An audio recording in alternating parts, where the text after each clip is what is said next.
다 같이 신앙 고백하시겠습니다. 나는 전능하신 아버지 하나님 천지의 창조주를 믿습니다. 나는 그의 유일하신 아들 우리 주 예수 그리스도를 믿습니다. 그는 성령으로 잉태되어 동정녀 마리아에게서 나시고 본디오 빌라도에게 고난을 받아 십자가에 못 박혀 죽으시고 장사된 지 사흘 만에 죽은 자 가운데서 다시 살아나셨으며 하늘에 오르시어 전능하신 아버지 하나님 우편에 앉아 계시다가 거기로부터 살아있는 자와 죽은 자를 심판하러 오십니다. 나는 성령을 믿으며 거룩한 공교회와 성도의 교제와 죄를 용서받는 것과 몸의 부활과 영생을 믿습니다. 아멘. 오늘 선포되어질 하나님의 말씀은 빌립보서 2장 5절에서 11절 말씀까지입니다. 빌립보서 2장 5절에서 11절 말씀까지입니다. 신약성경 320쪽에 있습니다.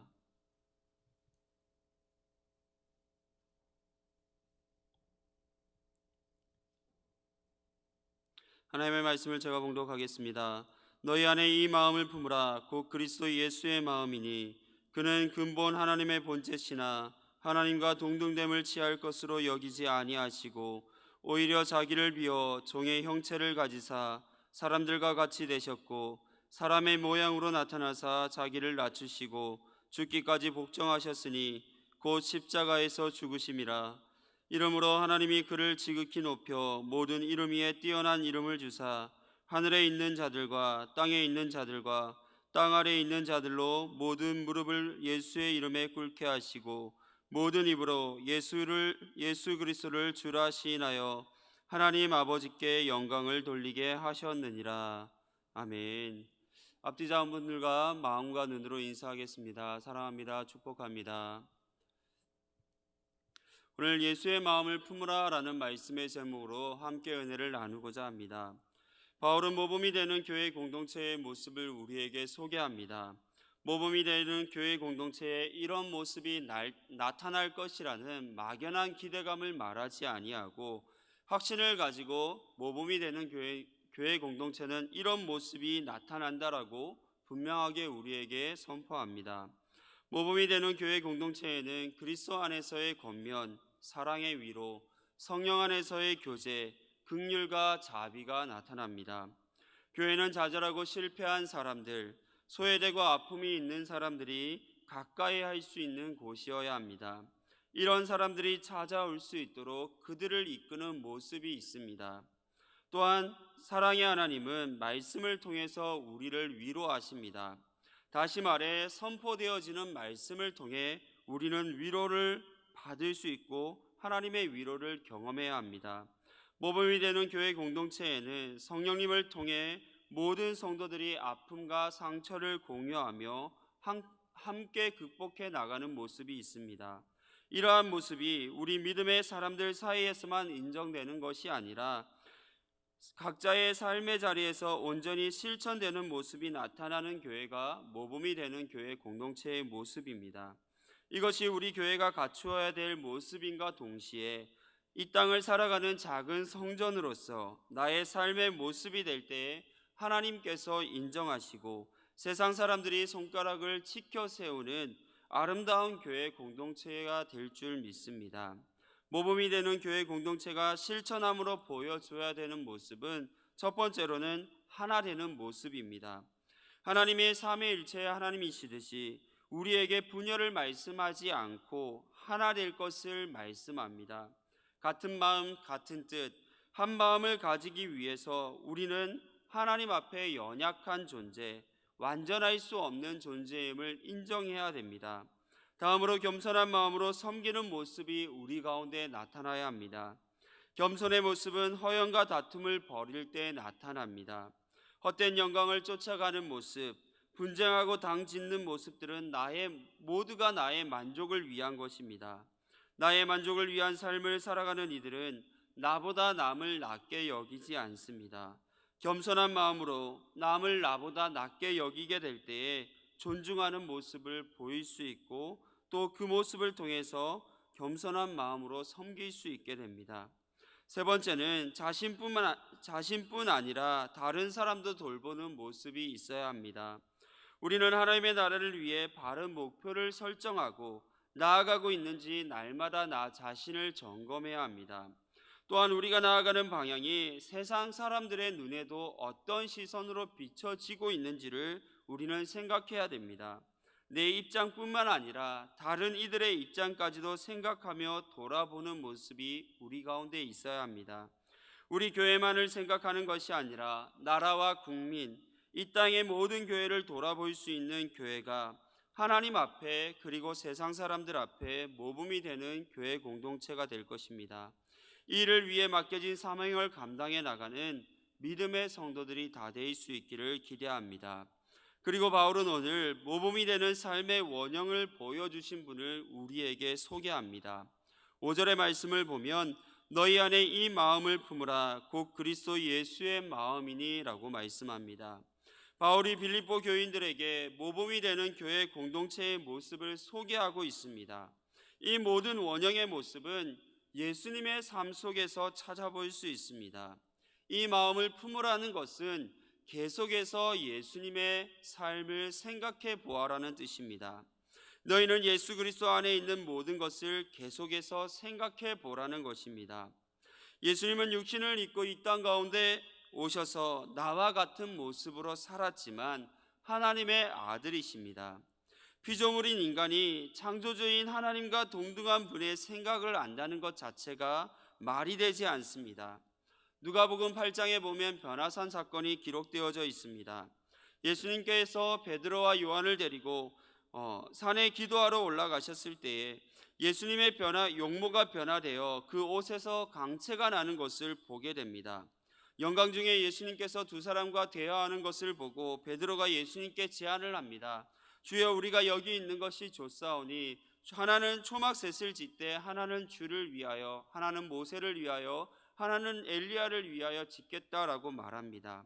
그 구름 속에 그의 말을 들으라는 하나님의 음성이 들려집니다. 예수님의 제자로 예수님과 함께했던 베드로마저도 십자가의 죽음을 준비하는 예수님의 생각을 모두 다 알 수 없었습니다. 하지만 그럼에도 우리가 예수님의 마음을 알 수 있는 것은 예수님께서 이 땅 가운데 우리와 같은 모습으로 살아가셨기 때문입니다. 예수님께서 이 땅 가운데 사셨던 모습을 기억하며 예수님의 삶을 묵상할 때 우리는 예수님의 마음을 알 수 있습니다. 예수를 계속 생각하면 어떤 방향으로 또 어떤 길로 나아가야 되는지를 볼 수 있게 됩니다. 예수님의 삶을 계속해서 묵상하다 보면 예수님의 삶의 모습을 기억하게 되고 우리도 그 길을 걸어갈 수 있는 것입니다. 이 땅 가운데 오신 예수님의 삶은 섬김의 삶입니다. 나의 만족을 위한 삶도 누군가에게 인정받고 보여주기 위한 삶도 아닙니다. 낮은 자들을 위한 삶, 아픔과 고통 가운데 있는 자들을 위한 삶, 그들과 함께하며 그들을 위로하는 삶입니다. 한마디로 겸손하게 섬기는 자의 삶을 보여주셨습니다. 마태복음 20장 28절에 보면 인자가 온 것은 섬김을 받으려 함이 아니라 도리어 섬기려 하고 자기 목숨을 많은 사람들에게 대속물로 주려 함이니라 라고 말씀하고, 요한복음 12장 26절에도 사람이 나를 섬기려면 나를 따르라, 나 있는 곳에 나를 섬기려는 자도 거기 있으리니 사람이 나를 섬기면 그 아버지께서 그를 기이 여기시리라 라고 말씀합니다. 마음을 품으라는 것에는 추구하다, 얻으려고 애쓰다라는 뜻 또한 포함하고 있습니다. 추구하다, 애쓰다라는 단어는 목표에 이를 때까지 노력하는 실천을 나타내는 단어입니다. 즉 너희가 예수님의 삶을 생각하며 예수님이 어떤 삶을 살았는지 알았다면 너희도 예수님과 같은 삶을 살기 위해 노력하라는 것을 명령합니다. 로마서 8장 5절에 보면 육신을 따르는 자는 육신의 일을, 영을 따르는 자는 영의 일을 생각하나니 라고 말씀합니다. 육신의 일을 생각하는 사람은 육신의 일을 할 뿐입니다. 반대로 영의 일을 생각하는 사람은 영의 일을 하게 됩니다. 이와 같이 나의 만족을 위한 삶을 생각하는 사람은 만족을 얻기 위한 일들만을 행할 뿐입니다. 나의 만족을 위한 삶을 생각하면 어떻게 하면 내 삶에 만족함이 있을까만을 고민하며 그 일에만 집중하게 됩니다. 반대로 예수님의 삶을 생각하면 예수님께서 걸어가신 길을 돌아보게 되고 예수님과 같은 길을 걷기 위해 노력하게 됩니다. 오늘 우리가 각자의 자리에서 말씀을 묵상하고 기도하는 삶은 예수님을 생각하는 것과 동시에 실천하는 삶을 위한 것입니다. 그렇게 각자의 삶의 자리에서 겸손히 섬기는 모습이 나타나야 합니다. 누가는 데오빌로에게 보내는 두 번째 편지인 사도행전에서 예수님의 삶을 요약해서 설명합니다. 사도행전 1장 1절에 보면 데오빌로여 내가 먼저 쓴 글에서 무릇 예수께서 행하시며 라고 소개하고 있습니다. 예수님의 삶은 그 어떤 것들을 갖다 붙이기 이전에, 어떤 것을 설명하기 이전에 먼저 행함이 있는 삶입니다. 우리가 구원받은 하나님의 백성이라면 세상 사람들 앞에 예수님처럼 겸손히 섬기는 삶의 모습을 먼저 보여줄 수 있는 믿음의 백성들이 될 수 있기를 간절히 소망합니다. 그들에게 무언가 설명하고 그들에게 무언가 이해시키기 위해 말이 앞서는 것이 아니라 겸손히 섬기는 모습, 예수님처럼 행하는 그 모습들이 우리 가운데 나타나야 될 줄 믿습니다. 오늘 저와 여러분의 삶에 섬김의 모습을 보여줄 수 있는 삶이 될 수 있기를 간절히 소망합니다. 예수님은 겸손함의 탁월함을 우리에게 보여주십니다. 예수님이 보여주신 그 겸손함이 무엇입니까?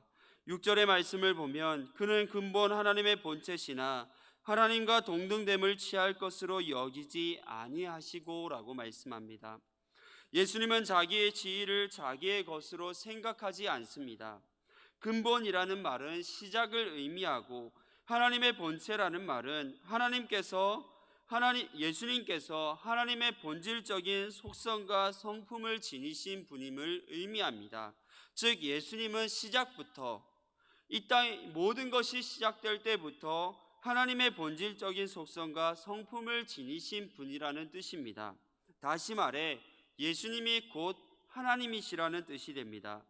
요한복음 1장 1절에 보면 태초에 말씀이 계시니라 이 말씀이 하나님과 함께 계셨으니 이 말씀은 곧 하나님이시니라 라고 말씀합니다. 예수님은 항상 하나님이셨습니다. 예수님께서 항상 하나님이라는 것에 이의를 제기할 사람은 없습니다. 그런데 여기서 더 중요한 것은 그 하나님이신 예수님께서 하나님과 동등됨을 취할 것으로 여기지 아니하셨다라는 것입니다. 하나님이라는 지위를 가지셨지만 그 지위를 움켜쥐려고도 소유하려고도 하지 않았다라는 것입니다. 이것이 예수님의 겸손함입니다. 우리는 어떻습니까? 작은 지위만 있어도 그 지위를 지키려고 합니다. 아니 그 지위가 내게 훈장이라도 되는 양 그것을 자랑하려 하고 그것을 통해 자기 자신을 과시하려고 합니다. 많은 사람들이 기억하고 인정하는 우리의 지위가 높아봐야 하나님보다 높을 수 없습니다.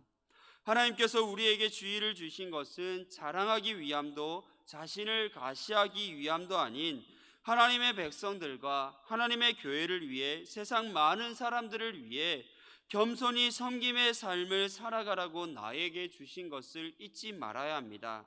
그렇기에 내게 주신 지위뿐만 아니라 어떠한 직분이 있을 때에 그것을 감사해야 됩니다. 사랑하는 성도 여러분, 여러분이 어떤 지위를 가지고 계십니까? 교회 안에서 또 세상 가운데 어떤 지위를 가지고 살아가십니까? 내가 가진 것을 드러내지 않아도 내가 가진 지위는 유지되고 있습니다. 누군가 알아주기를 바라며 자랑하기보다 감사함으로 섬김의 모습을 날마다 살아갈 때에 나를 통해 우리의 가정이 우리의 교회가 더 아름답게 세워질 줄 믿습니다.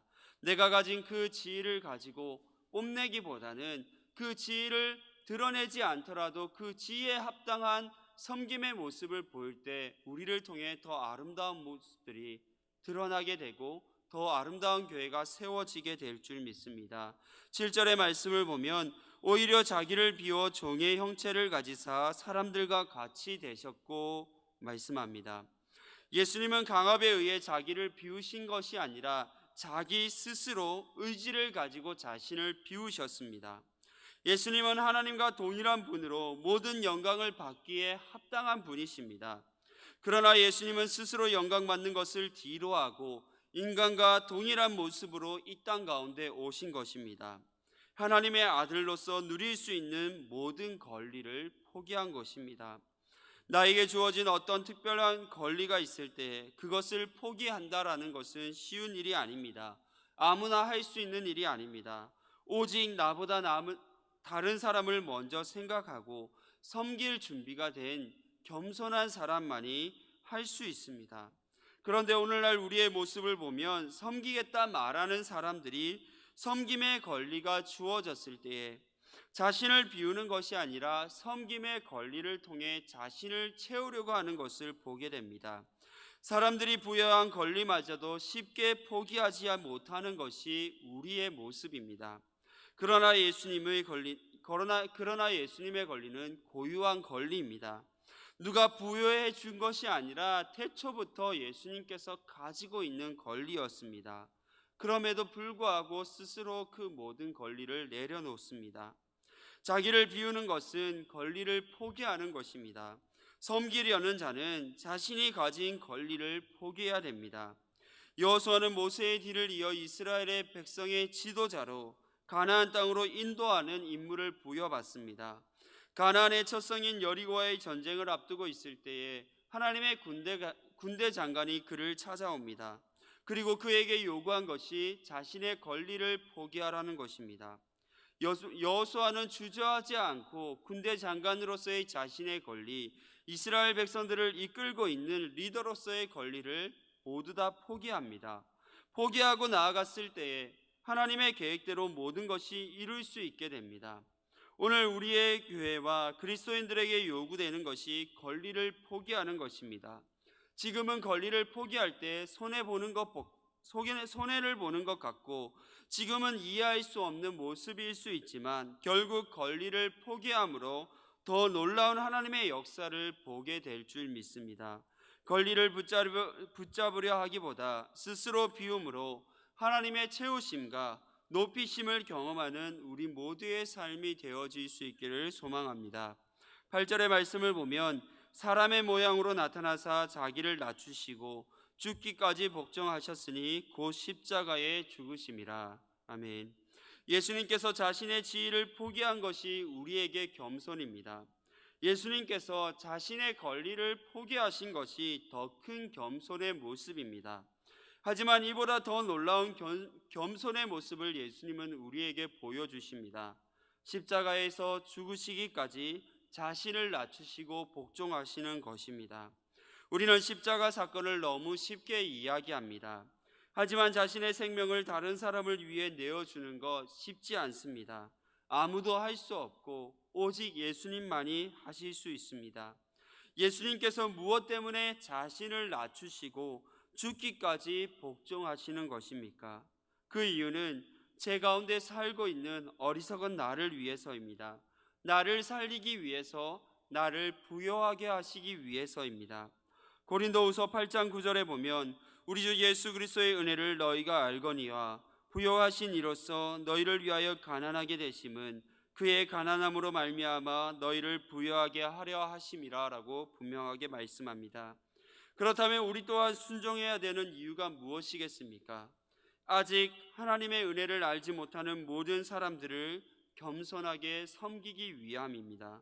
나의 유익이 아닌 그들을 유익하게 하기 위해서 우리의 삶 가운데 겸손히 섬기는 모습이 나타나야 되는 것입니다.